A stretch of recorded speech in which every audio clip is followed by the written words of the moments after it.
Patrick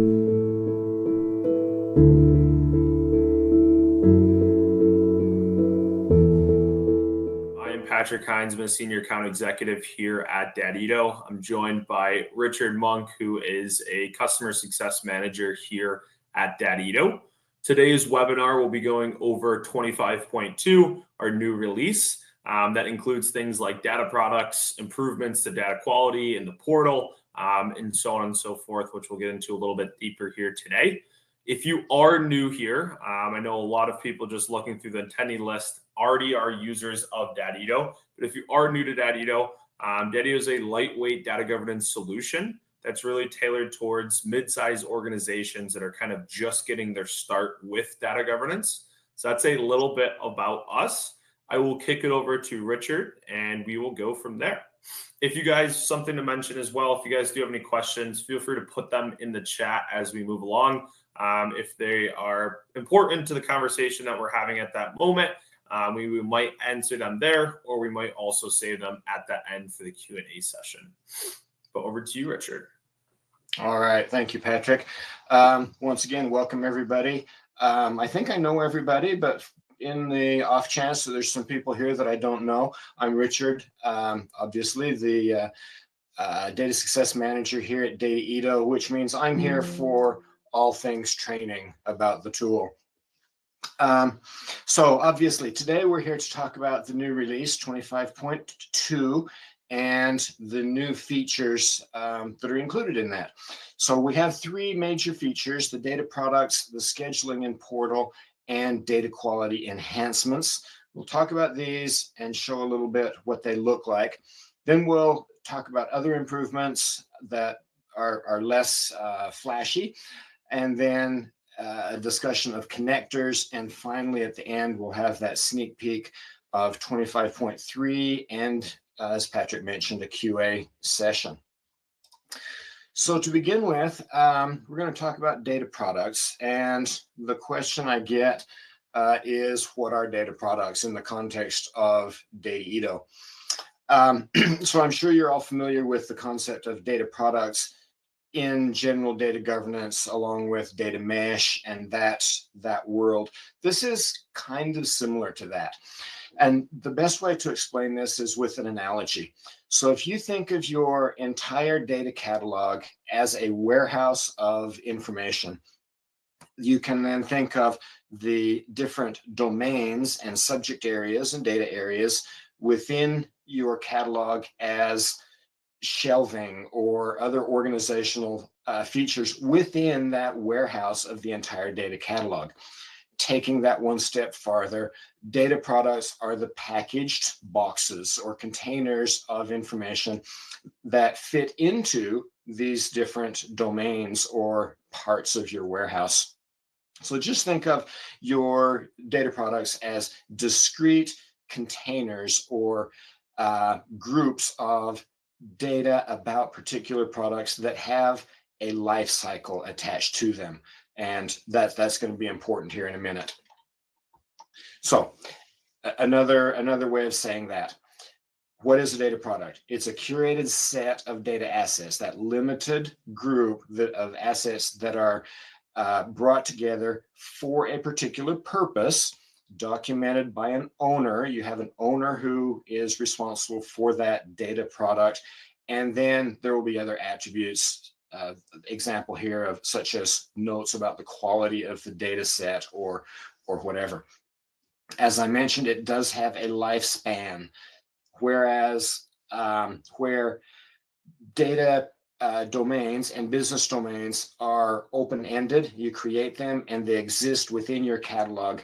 The data product containers are short-lived or shorter-lived. They have that life cycle where they go through, they're drafted by an expert, curated, they become active and available for users of your catalog, and then when the time comes, they are deprecated.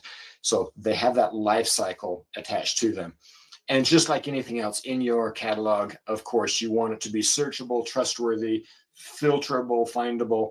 All of those things that make your catalog useful also apply to your data product, of course.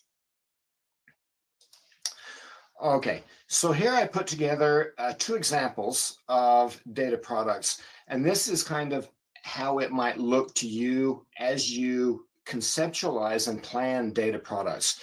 In each case, obviously we have a title, we have the purpose of the data product, we have which assets will be included.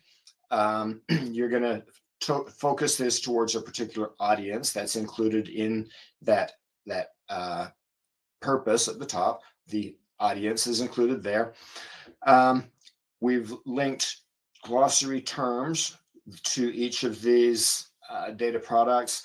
We've also linked a report there to show what is actually happening here. And then, of course, at the bottom, that owner that I mentioned, the status, and those extra notes. So basically, you blueprint your data product beforehand. Just make it easier when you get ready to build it out in Dataedo Portal. So I'm going to move over to Portal here now, and we're going to look at a data product first. There are two ways to get to data products. The first one is in the menu, and under Catalog, we now have this data products choice right there. So if I click there, of course, I see data products that exist already in my repository, and we're going to look at this product details catalog or data product. I'm not going to click on it here. I'm going to show you the other way to get into it, and that is through the knowledge base, the business domain. It so happens that I've linked this data product to my marketing and sales, and right there, the product's subject area. If I scroll down right there at the bottom, I have that product details data product. So you can get to it from either place. If I click on that now, you're going to see that this looks an awfully lot like a subject area or a domain. And that's because you're linking objects to this container. The difference is, as you just saw, I linked my data product to a subject area, which you can't do with just subject areas. They're not linked to other subject areas or anything like that. So this is a discrete object that happens to be linked to other objects, but you can link it to your areas as needed. And so you see within this, I've got terms linked, I've got tables linked here, and we see which domain it's linked to right there. Notice I do have a data quality score right now that's set to 0. And I'm going to talk more about why that's 0 in a minute, but just be aware data quality is also associated with that data product. And it's based on rules that are associated with these data sets. Any rules that are associated there, they go into that quality score. And I've also indicated an owner of this. And we're going to talk more about why the owner is important later on in this session. If I want to see all of the assets, of course, I can do that. If I want to see the specifics on the data quality, I can do that. So as I mentioned, it looks a lot like a subject area, but the difference is that it's short-term and very focused.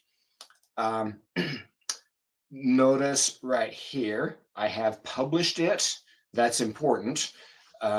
As a container, it needs to go through a review and make sure that everything is properly done in that, just like you do with your domains and your subject areas. And when it's ready for your users to see it, then you put it in that published status and it becomes available. Okay. What I'm going to do is I'm going to delete this data product here, and I'm going to completely recreate it to show you how easy this actually is to create these. So to delete this right there, I've got that delete option, and we're just going to delete that, and it is gone. See, we've now only got the store details. So to create a new data product, we come in through the menu right there, and I am going to hit this button, create a data product, and we're just asked to define it here. So let's go ahead with product details for a name of that. you need to choose a type. You have all of these different choices. Functionally, they're the same. These are tags to categorize your data products. So don't worry that there's going to be different functionality based on these different choices. Just choose the one that describes the data product that you're building. So I'm building a data set. Then optionally, you can provide a description, and I have a description right there. So you enter the description if you wish. If you don't, you can always add it later. Next, we are going to optionally link it to data domains or business domains. And so this is the same interface that you've seen other places for choosing linking options. I'm going to link this to my business domain, marketing and sales right there, the products, subject area. That's the only place I'm going to link that. So once you've made that choice, go ahead and choose create. And now we've got this container. It has the title, it has the description. Again, if you needed to edit that description, you can. But you have all of this, and we can see that it is linked to the products subject area within the marketing and sales domain. Next step, of course, is to link assets to this. And so we do that right here, link objects. And the first group of objects I'm going to link is going to be the glossary terms. So we choose into our glossary here, and I am going to link from production right there. I've got some options. We're going to take the product, so the concept of a product, the definition of a product. Also, we're going to take product category, model, product number, and the price, the cost. So we have those different objects. We're going to link them. Just for fun, I am also going to take the inventory location and the warehouse. So we have 7 objects linked. You could click save right now, and then if you want to link tables, you can come back in and do this again. I'm going to go straight to it without stepping out and back in. So I'm going to change from glossaries to data sources, and notice my objects are still linked at the bottom. I'm going to go to the warehouse, and under tables, we're going to find product, product category, product subcategory. Now, again, I could save this and continue, but just one more thing I want to show here, and that is you can search there, and you see I pulled up these 2 fact tables. I'm going to grab those also. So a total of 12 objects, and I hit save, and here they are. If we go to assets, you can see all of them are linked there. We have 7 terms. We have those 5 tables. And so we have all of that linked now. The other 2 things that I mentioned are we do want to assign an owner. So we'll make Andrew the owner. And when you're ready to publish this for your general users, then you do go ahead and change that workflow status to published. And now it's there.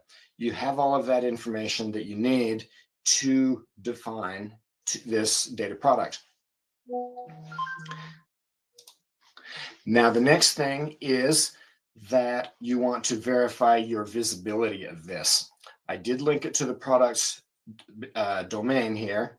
So anyone with access to that will have access here, but I want to also create access directly to it. So I'm going to go to user management, and I created earlier a group for my product details data product community members right there. I'm just going to edit that, and we see our permissions. I need to link that to the data product that I just created. So just like you can link to domains and areas and other things, all the way at the bottom of the list, we have data products. So you can link directly to the product, the data product as well. And I did do community members. So right there, I hit save. And now people assigned to this group will have access to that product, data product in Dataedo portal. The only other thing I have to do is choose who is going to be in that group. I've already done this, but I'm just going to show what it looks like right there. Barbara is a member of that right there, that product details data product community members right there. So when I save this, she now has access to that. Notice she does not have access to the subject area. She only has access to the data product itself. What that means functionally is when she comes in and she goes to knowledge base, she's not going to see that subject area. She's going to have to get to the data product this way through the menu. So that is a difference there between the data products and the subject areas in that access point, but it is all there. She has access. So in order to create data products, you need to be an editor. You need to have editor rights, which means members of the data storage group or the Power Data Storage group.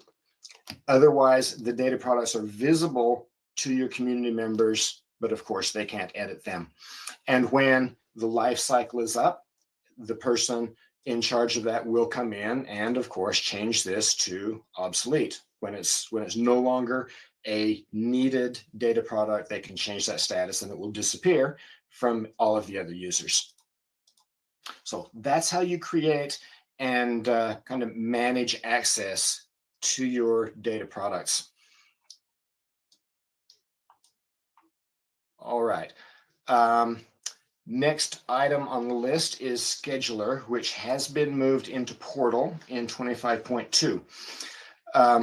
That involves several aspects that we're going to talk about here over in Portal. So, of course, you need to be an administrator to see the settings that I'm going to be talking about here. The first one is user management. And looking at roles, in 25.2, we have a new group, new role right there, connection manager.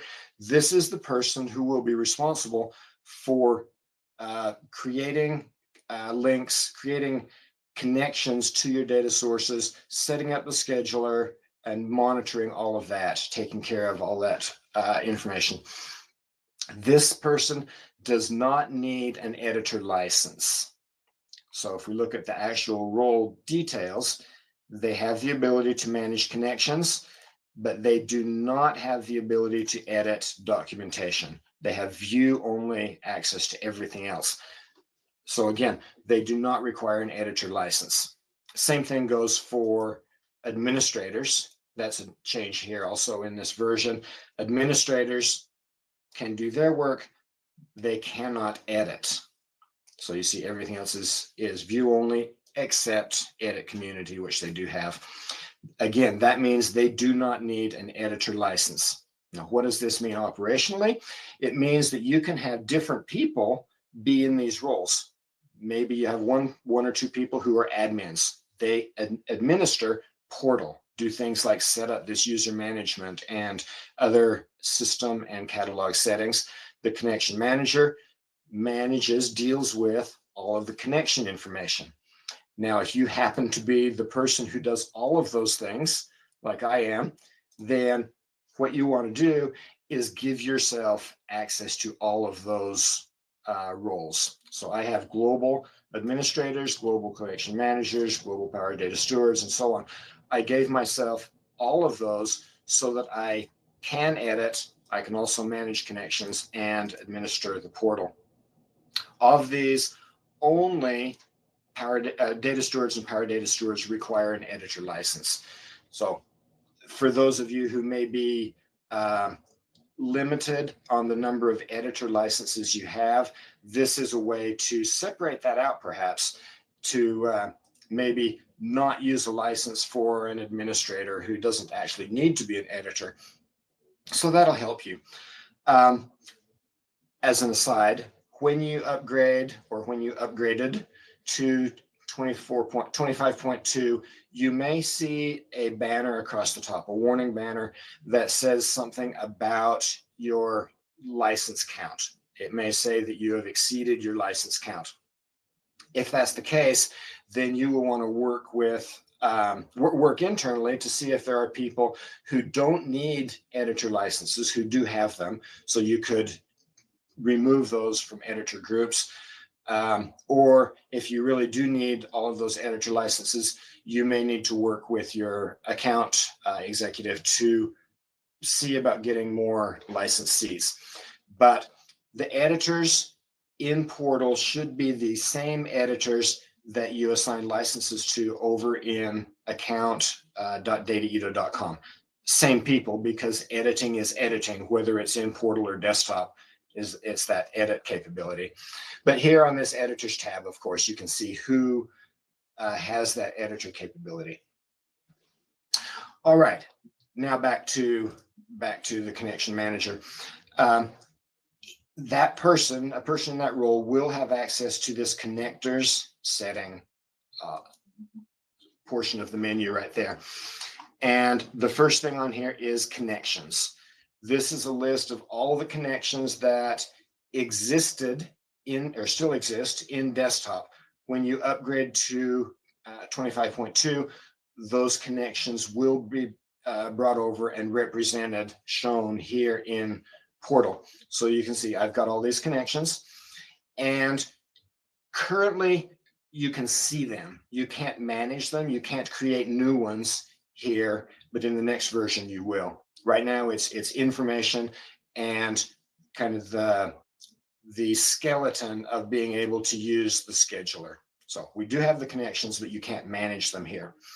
Next is credentials. And this is where that connection manager will do the second half of that managing of connections. In connections, this is where we're looking at the physical location of the server, the ports, all of those things. In credentials, we're looking at the actual account that is used to connect to that source and pull in the metadata. So ideally, this is going to be a service account or a service principal. And if you've got security that says that password is going to change every 90 days or something, this is where the connection manager will update that easily to keep all of your connections working. If we go back, you're going to see under here that the connection is responsible for all of the activities that access that database, data warehouse in this case. I have two tasks there that are for importing metadata, one that just gets the metadata, one that gets the metadata and the lineage. They run on a different schedule. I have two tasks for data quality, one that does the critical severity rules and one that does the other severities. And those are on a different schedule. And I also have this refresh data profiling task. So you can have multiple tasks running for each connection. That's why the credentials becomes important, because if your password changes, you only change it in one place rather than all 5 of those separate tasks. So it makes managing all of that much easier. Now, finally, we get to the actual schedule. And again, this is by connection. So if we look on here, we can see the tasks that exist for each connection, and we can see the schedule of when those are scheduled to run. You can manage these here, or the connection manager can manage these here. They can be removed. You can edit them to change the schedule or anything like that. You can also run them manually. So you can trigger it, make them run manually as needed, or if you just leave them alone, they will run on this schedule. On the calendar tab, we see a history of what has happened up to this point.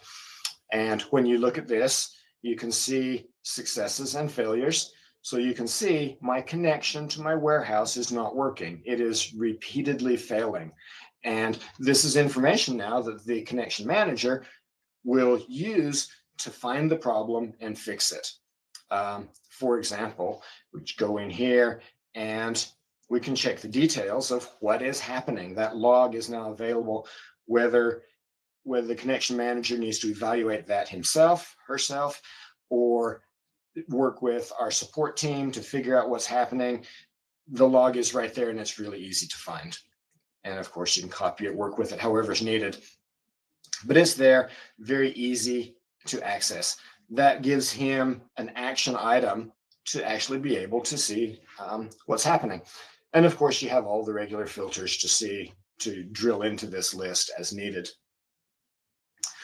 So the important thing here, of course, is that Scheduler is now in Portal. It does not exist in desktop, starting with version 25.2. So just be aware of that, and don't be surprised if you can't see it over there anymore. All right. Next, we're going to talk about data quality improvements. We have several here.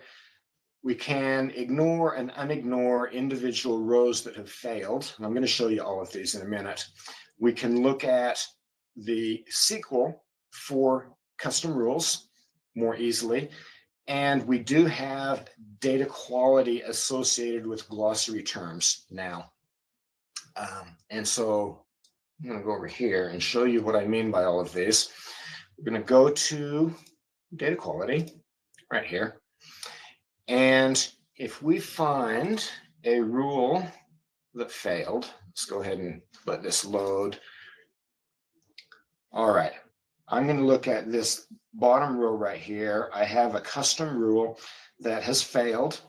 And so, as you know, we can go into this and look at the failed rows tab to see which rows in this database failed and why. So this rule is about colors. I've defined which colors are acceptable to be used in this table. And so this is finding rows where the color was not specified. And you can see I've got some options here. Now, if I wanted to override this and ignore them so they don't appear in the report of having failed, I just hit that ignore button right there. Hit that. You can leave a comment if you want, like the reason you're ignoring it, and then you just ignore. And you just repeat this for any rows that you want to ignore like that. Now, let's say in the future, you want to bring those back. You can do that right here on your filter. You got ignored choice right there. And there are the three that I just ignored. You can see that. You can bring them back with unignore right there. And so I can bring them right back. And now they're back on this list. So the whole idea here is management of what is failing and why. It could be that some of these are just so unimportant that you don't want to report them, so you can ignore them and have them out. Sometimes people have a row of sample data in their in a data table. You may want to ignore those values as well. So there's different reasons for doing that. But the key to that is once you ignore that, let's go back a bit more.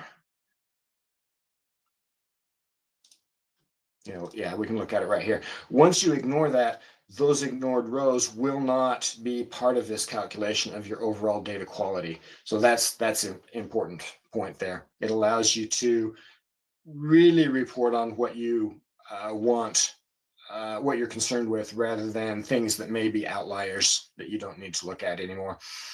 The next item here is we can look at the custom SQL that is used in some of these rules. So again, we're going to go to this example.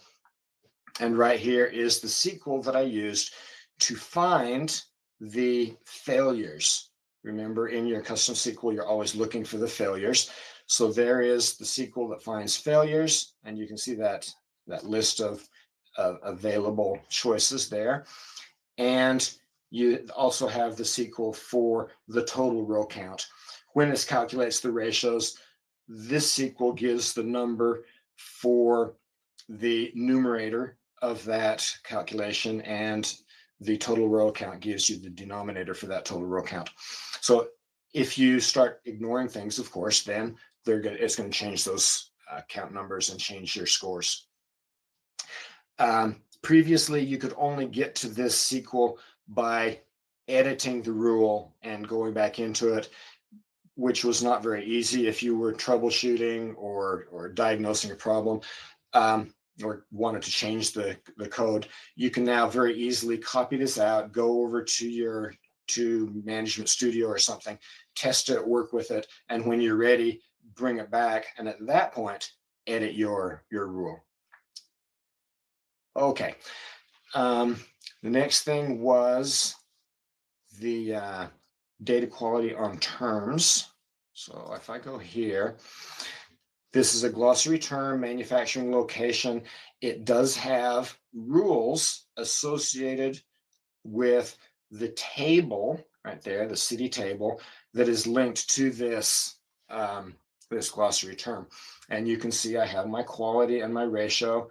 Again, the quality score refers to the total number of rows that passed over the total number of rows. And the data quality ratio is the number of rules that passed over the total number of rules. And you can see that right here.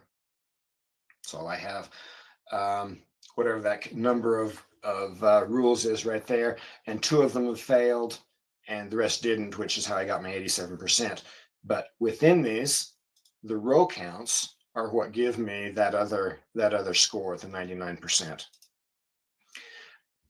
But the important thing here is you can see this score for your, or associated with the concepts in your business glossary, which becomes very useful when people start saying, can I trust this data? Well, look up the concept and see what the score is for that concept. It helps people to, again, trust the data. All right. Also new in 25.2. I don't have pictures for these. We're just going to talk about these. The first one there is improvements to the SAML system in Dataedo portal. In the past, you've been limited to a single provider, SAML provider. Now you can have multiples. You might have different parts of your organization that authenticate with a different SAML provider. You can include those here and make it easier to manage and easier for people to log in. We also have group synchronization, meaning that you can manage your Dataedo portal groups in Active Directory and then synchronize more easily to portal so that people are in the right groups with the right access. With regard to agent, in the past, agent would retry connections to data sources 10 times before it failed.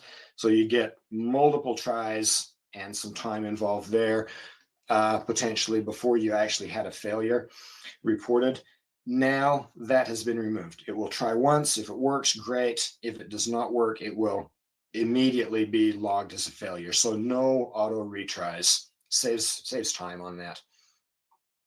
The error logging, I did mention that before when we were talking about the data quality, and showing that, or in the scheduler, I'm sorry, where if it's not working, like my data warehouse was not working, I could see the log right there. That's what we're referring to here. And also, if you cancel a task while it's running, you will get a notification there. It'll show the cancellation status of those tasks. All right, this next one is important. Some of you may be using or may have used the command line import function in the past. That is disabled in 25.2. With the move of scheduler to agent and putting that into portal, the command line does not work anymore. So what does that mean? If you have been using command line, you need to switch over to agent and scheduler in portal, rebuild those tasks there. You'll have a better experience doing it that way. For any of you who might possibly be legacy customers and you don't have access to Portal, you're probably thinking, well, what do we do if we can't get to Scheduler? Unfortunately, this is a case where the command line will not work in desktop anymore. So if you need to use command line and you do not have access to Portal, the road forward is don't upgrade to 25.2, because command line will obviously continue to work in versions prior to 25.2, but it will not work in the future. So do not upgrade if you are a legacy customer and do not have access to Portal. Okay, user management I mentioned already, where the admins and the connection managers do not use an editor license. Logging of user actions. This refers to actions taken on users, not actions taken by users. So in other words, when users are put into groups, removed from groups, changed to different groups, deleted from the system, all of those things, that will all be logged now, so that you as an administrator can see what's happening over time and keep track more easily of your users and their statuses. The UI UX enhancements, nothing major, but you will see a few little changes here and there. Just be aware there's some changes. You shouldn't have any trouble with any of those. Same thing with the security upgrades. There has been improvements basically to our security system for Portal. All right. With regards to connectors, we have two major new connectors. The Strategy One, formerly MicroStrategy ONE, that connector is complete and delivered in 25.2. It will import metadata, and it will also create automatic lineage. And as a result of all of that, you will also get better lineage diagrams. Same thing with DBT. We had a DBT connector before, and it has been entirely rewritten because it used a different logic for creating automatic lineage than all of the other newer connectors. So DBT connector has been rewritten. Again, it will bring in metadata, and it will get parser-based automatic lineage, and it will give you better lineage diagrams.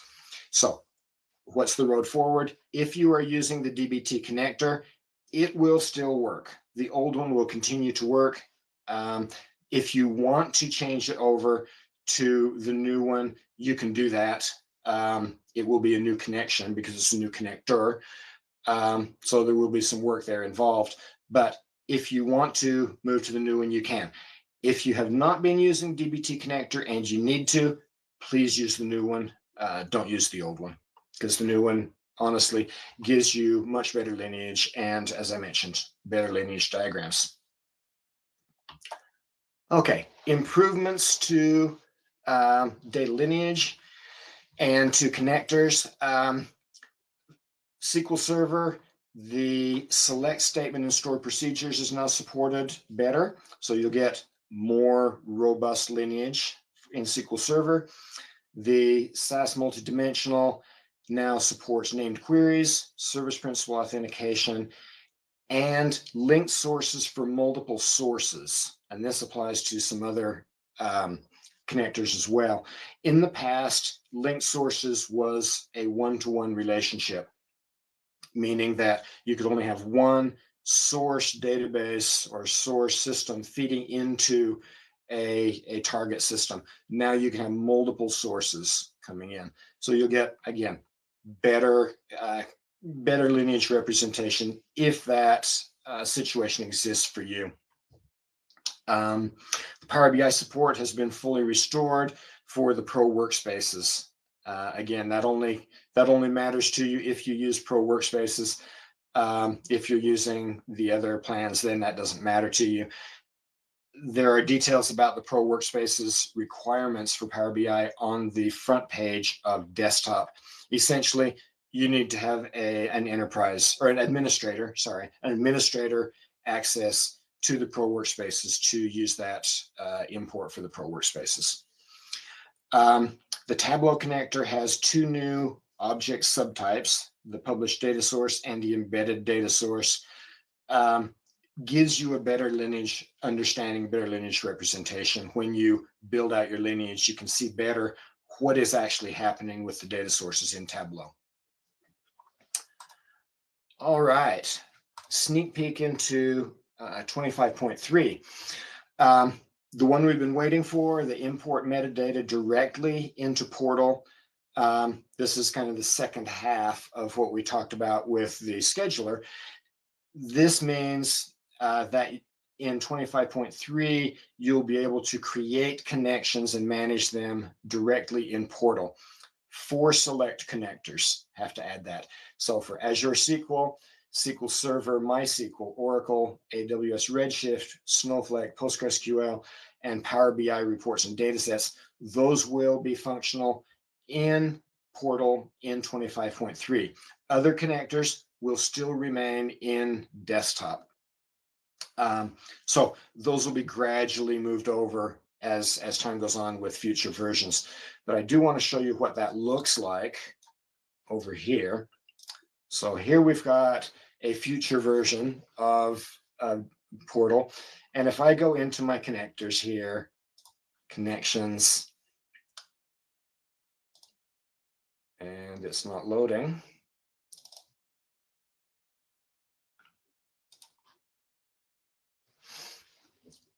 I might have to sign back in.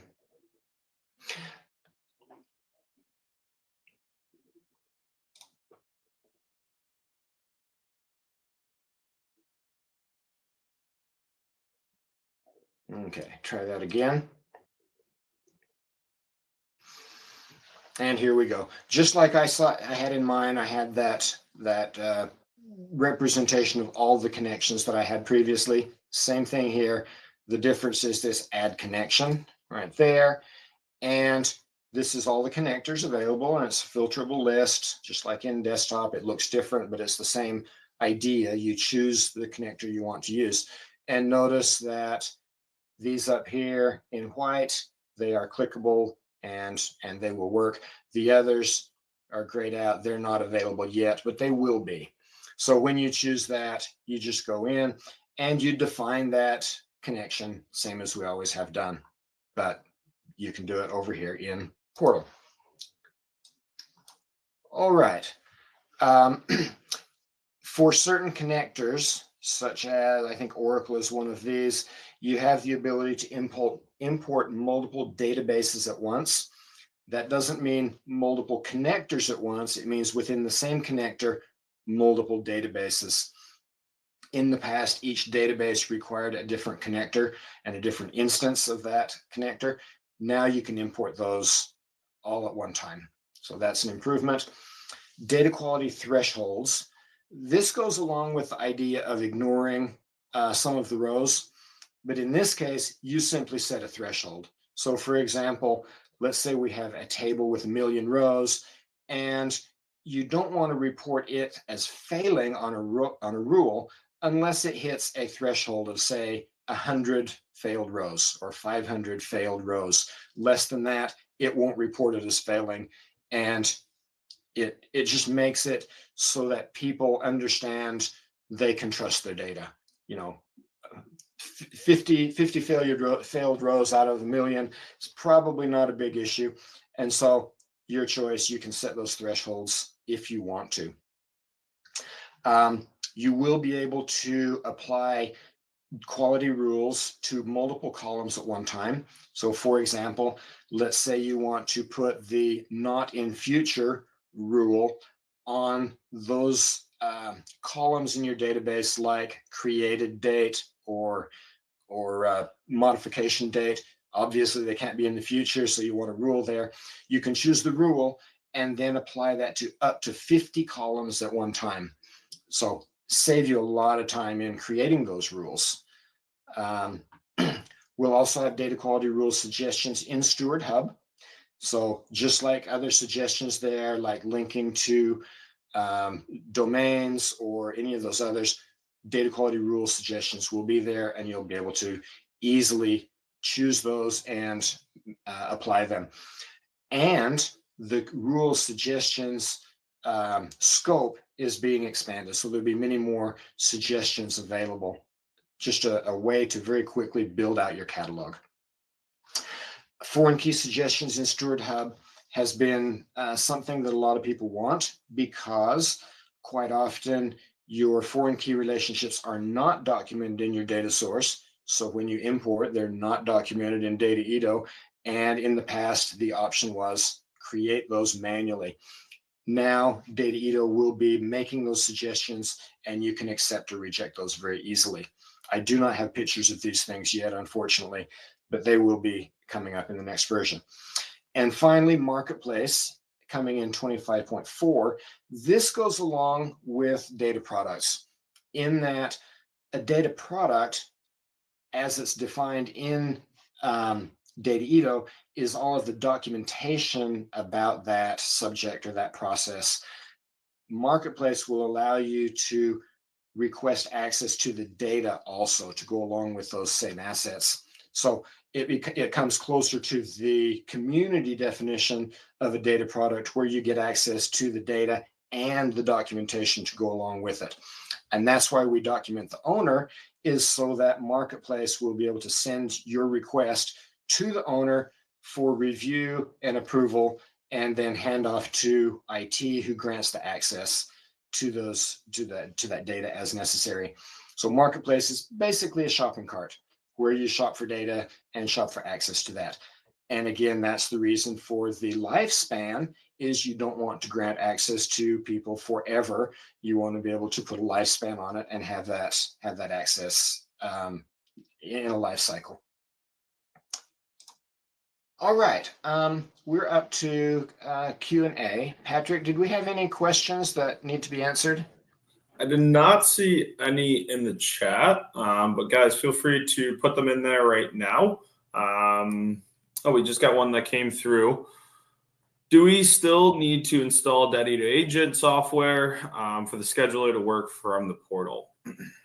Yes, you do. You will still install agent. In the future, it might be rolled into the same installer, but for right now, it is still a separate installation. And the requirement that is, it needs to sit on a Windows machine with access to the repository. That's the requirement. Perfect. We have another one regarding the scheduler. Is it possible to have a lot of updates, record of which new tables have been imported, or which tables have updates? Yes. A log of updates. A log of that. Okay, so let me go over and make sure that I'm not telling any stories here. What you're referring to is, of course, the schema changes. So you can go in there and see what's happening on individual objects, or if you're at the database level, what's happening there. All of that schema changes. What I want to check is, let's just choose this, go to schema changes. Okay, I was looking to see if this is downloadable. It is not. So you can't download this as a log, but you do have all the information here so that you can track what's happening. And of course, when you log in on the front page, you also get that summary of what has changed in schema changes over the past 90 days. That one you can export. So it's a summary that shows actual changes, not just row after row after row of no changes. So that is where you can get that export. I believe they could also use the metadata scanning dashboard, if I'm not mistaken. That would be in the dashboard as well. Yep. You're under dashboards over here. Yep. Perfect. Any other questions? Yeah, we have one more. As more capabilities and menu items become available in the web portal, are there any plans to disable view of certain menu items to keep the menu simple for our community members? We're not ready for data products, so hide it, basically. Yeah, and obviously that's a concern, because it is becoming more and more complex, more and more information that you may not need for all of your users, especially for the business users. There's a lot of technical stuff here. So yes, there is a design process going on right now to create a way that will either have multiple views, alternate views, depending on your role, or the ability for an administrator to customize views. So I don't know which direction that is actually going to end up, but yes, simplified views is absolutely coming. Perfect. I believe that is the last of the questions that we have here. If you want to go over the contact page, yep. All right. Yeah. So as I mentioned, if you do have an editor license count situation and you want to talk to Jonathan about licensing, there's his information right there. Obviously, I'm available for training about all this. If there are things that I didn't cover or went over too fast or whatever, feel free to reach out. And support and Patrick, everybody is available as always. Yeah, I'd be happy to speak with anyone that doesn't currently have an active license and are looking at the solution. Would be happy to run you through a demo, answer any questions you have about the product. So feel free to reach out to any of those team members on the contact page, and we'll be able to get you in the right direction. But I think that will be it for today. We appreciate everyone's time. And again, if you guys have any other additional questions, please take it offline and we'll go from there. But thank you so much for your time today. Have a great rest of your day, everyone. Thank you all. Have a good day. Thanks, guys. Bye.